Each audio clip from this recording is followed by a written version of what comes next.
Aïe, aïe, aïe. Aïe aïe aïe.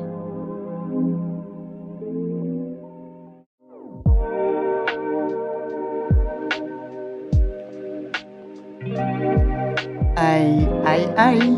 Aïe aïe aïe. Aïe aïe aïe.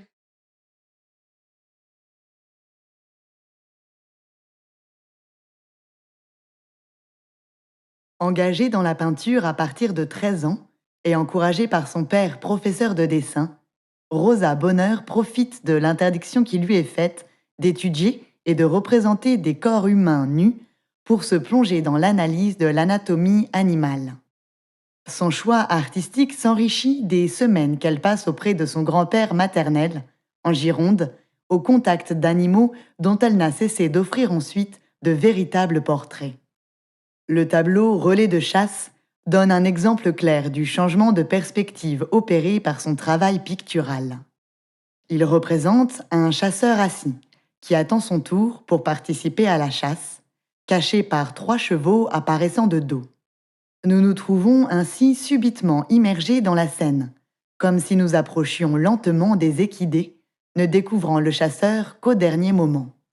Celui-ci appartient directement au paysage, disparaissant presque du champ de vision. Seules brillent les couleurs formées pour les chevaux, dont un blanc éclatant qui illumine la toile en opposition au regard noir, sévère, du chasseur. Le défi à l'ordre naturel dominant s'affiche avec douceur dans l'ensemble, sans contrarier le détail apporté aux muscles et au museau. La figure d'autorité représentée, le sujet masculin, est positionnée derrière d'autres animaux, ses semblables, qui méritent tout autant d'être regardés.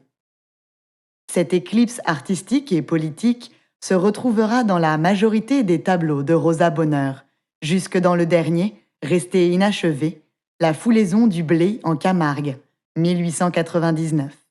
On y aperçoit un cavalier bien esselé, avec son fouet, perdu dans le galop harmonieux de 9 chevaux, qui donne tout son mouvement à l'image.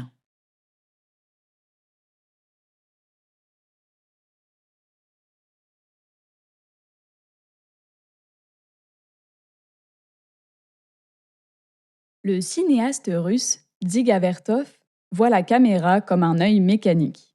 Pour lui et pour le groupe qui l'anime, les Kinoki, que l'on pourrait traduire par les cinésieux, le cinéma doit mettre de côté sa filiation avec le théâtre et le roman, pour se consacrer à la vie même, à enregistrer des temps de vie, sans que Vertov utilise encore le terme de documentaire.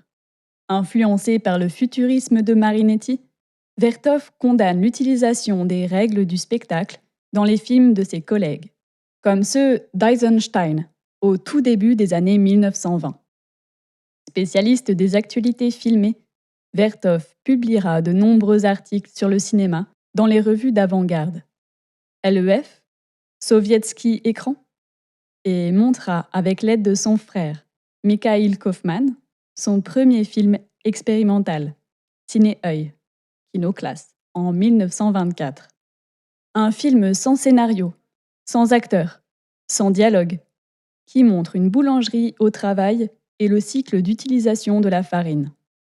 Les deux frères cesseront peu à peu leur collaboration, juste après la réalisation de L'homme à la caméra, sorti en 1929, basé sur un script de près de 150 pages que Vertov a écrit entre 1927 et 1928. Tourné en Ukraine, on y découvre par flashs successifs la vie urbaine et nocturne d'Odessa. Le spectateur voit défiler les vitrines des magasins, s'arrête sur des lieux qu'il n'a pas l'habitude de rencontrer. Il suit aussi la vie normale, le quotidien d'un cinéaste, une de ses journées ordinaires. Elisaveta Svilov, épouse de Vertov et troisième membre actif de Kinoki, avec Kaufman, sera la monteuse du film et jouera le rôle primordial sur le résultat politique et l'unité visuelle du film, symbolisant les luttes sociales par les corps, les visages, les métiers qu'il met en avant.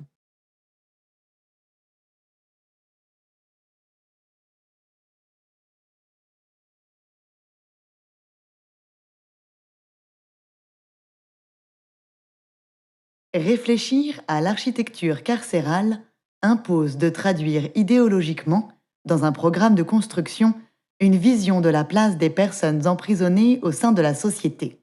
Le XIXe siècle aura été une période fondamentale pour tester et acter de nouvelles perspectives dans la création de prisons en Europe et aux États-Unis.